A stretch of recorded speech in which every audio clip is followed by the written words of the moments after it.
Hey, hey, hey, how's it going? Hot today, again, still. How's the chickens doing? Yeah, you guys' chickens are doing good. Oh, look at him, he just dumped this bowl over. Way to go. Way to go, bro. You're really slick. Yeah, they waste feed.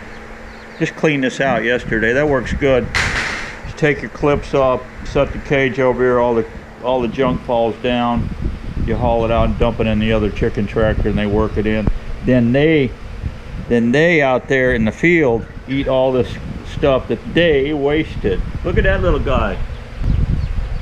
Look at my little rooster comb come up. Yeah, I'm looking at you, boy.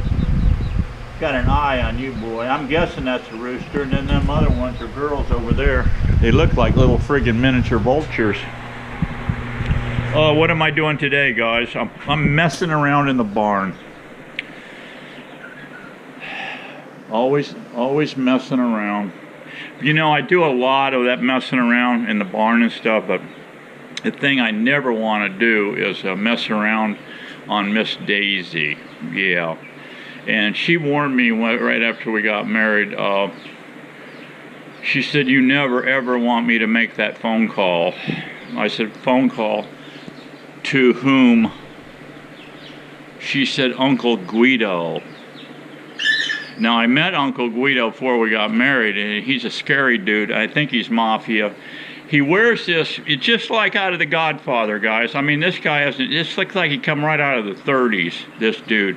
He wears a friggin' trench coat. It can be 98 out. He's got a trench coat on. He's got that hat. That same hat like Fred Bear, I don't know what you call him. It's like a Fred Bear hat. They all wore them back in the 30s. This guy's still stuck in the 30s, but he never watches my videos, so I'm sure I'm not going to piss him off with this video. And I don't think Miss Daisy watches my videos either, but anyway, so I think I'm safe. Yeah, I mean, this guy comes over, and all he does is he just kind of nods his head when I said, "Hey, how you doing?" And put my hand out, shake his. He don't shake hands with nobody. I guess he's afraid of the virus or whatever, but he's been like this for 40 some years, so I don't know. Yeah, and he's got that trench coat. I have no, it's bulky too. The guy's kind of morbidly obese anyway, and so he's bulky, this crazy trench coat. So there's no telling what's underneath there, you know, what kind of weaponry, whatever's underneath there. But he's the her go-to guy. You know, and then he comes over and he's got to have spaghetti and meatballs. You know, he's Italian. Spaghetti and meatballs or lasagna. She fixes him something really special. He doesn't say much either. He's sitting at the table. All he does is slop down Chianti wine and then slop down all that, you know, pasta and stuff. And then he's got that stubby cigar like Columbo, you know, runs around with. He's got that thing shoved in his face. He's got it over here. He's got a cigar over here and his fork in the other hand, and that's how he eats. It's unbelievable. So anyway, yeah, I just thought I'd throw that one in there because, you know, that's why I stay so good. You know, I don't run astray. You know, because she told me, she said, I'm gonna just tell you one thing. You could be taken out of the food chain. That's all I can tell you. If I make that one phone call, I said you haven't got no problem with that, and. So I never, when he's at the dinner table, he comes over family gatherings, you know, Christmas, maybe Thanksgiving. That's the only time I see him.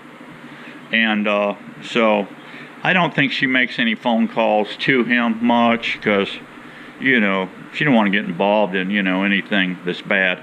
But anyway, so that's enough on Uncle Guido. And I just hope he doesn't see this video. But anyway, here we are. I've been playing around here. You know, I showed you this here the other day. And I've been out here fooling around. I made a couple of these cages. There's a 3/8 hole there. There's some 1/8 cloth on there. Put 4 staples. Those are a pain to make. They're a pain to make these. And I said, no, there's got to be a better way here. Come on, Steve-O, work with me. So here it is. There's 11 of these. JCBZ queen cages, right? 11 of them in there.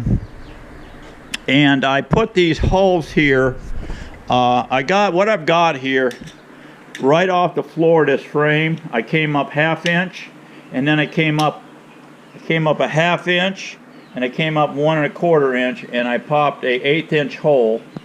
And these are 5/8, I think. Yeah, 5/8 apart. And I had them wider, and I said, no, it was too sloppy. They're falling all over. But this is great. You can take them in and out, drop them in. Here's the game plan here, right here. Now, what I'm going to do, I've got to go to the hardware and get some more of this tubing, this clear tubing. This clear tubing is 1/2 inch ID, 5/8 OD. And it works great. And I'm thinking I'm going to need 1 3/4 inch piece, because this thing slides down tight on here when it bottoms out. There, it's tight. This thing is tight. If it comes in here and goes to about there, leave one breather hole here.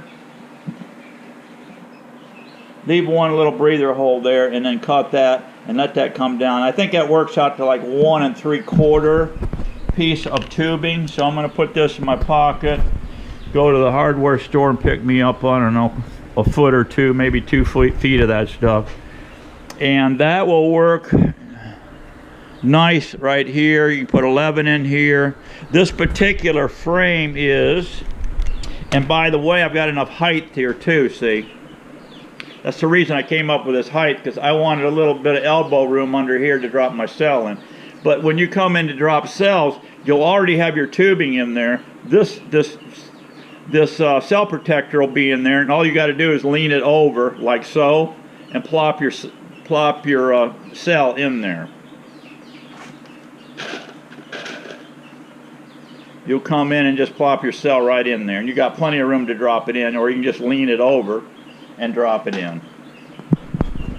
After the 10 days, you know, I'm going to leave them in the incubator. The whole plan is here, guys, is to let these girls hatch out, pull my cells on day 10, drop my cells in here with that tubing and that protector, drop my cell in, let her hatch in there. And then I can come out. As soon as she hatches, I'm going to come over and I'm going to pull this protector off and that piece of tubing. And while I'm at the hardware store, I'm going to get some dowel material, and I'm going to take a cage with me and see what dowel will go work in there.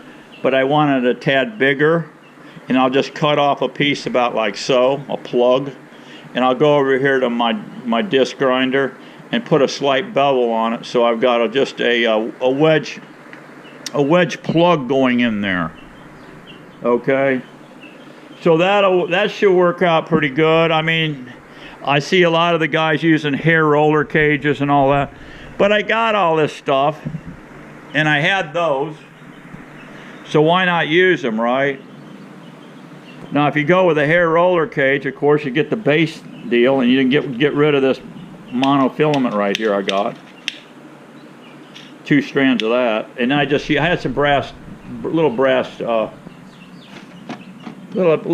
nails is what I had here and drove in, and you wrap it. I passed it through one side over to this whole back, then I wrapped it, hammered it in tight, and then I grabbed the line, and I really pulled that sucker tight. It's like a banjo.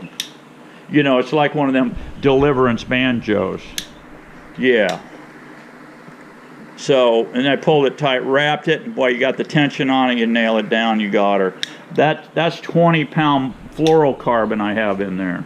Just fishing line, 20-pound fluorocarbon. So yeah,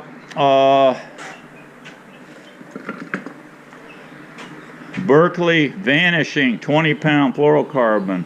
It's what I use in my all my saltwater fishing. That and 30-pound. So that's a little trick I thought I'd throw out there at you. It's an option that you can do. I don't see why it won't work. Let me know what you guys think. I probably will buy hair roller cages down the road after I eat up all this other stuff. But heck, I can take and let the virgins hatch off in here, right? Plug it. If I want to use this as an introduction cage, I can just leave her plugged in there, and I can go ahead and put a little honey on here, get my syringe of honey, put a little honey on that thing, maybe a drop of water with another syringe with a needle on it. And even if honey runs out here on this board, it's no big deal. After you pull them out, you take a damp rag, whatever, wipe it off. The inside of those wine cooler / incubator is all plastic, so you're not hurting nothing on the floor. You can get in there with a wet rag, clean anything up if it drips. You know, you don't have a mess in there. So you can store your queens in this thing probably, I'm thinking, for 2 days. Get them out of there. I probably won't. As soon as I have queens hatching, I'll go in here and release, get them out, put the plug, get the protectors out, put a wood plug in here, and then so she can crawl back in there. Just sometimes you get some brain dead ones. They want to crawl back up in that cell. They get hung up in there and they die in there. I don't know how many times that's happened to me. So if you had a plug in here and keep her butt down in the cage, it should be fine. And then you could either go one or two ways and get another one of these, make up your queen candy, put queen candy in there, and but I think most of mine I'm going to be introducing with introduction cages. You saw that the other day. All right, that's it. Be good, behave, be strong, be happy, and all that good stuff. We got to keep getting it on, and please, no calls to Uncle Guido. Thank you guys. See ya.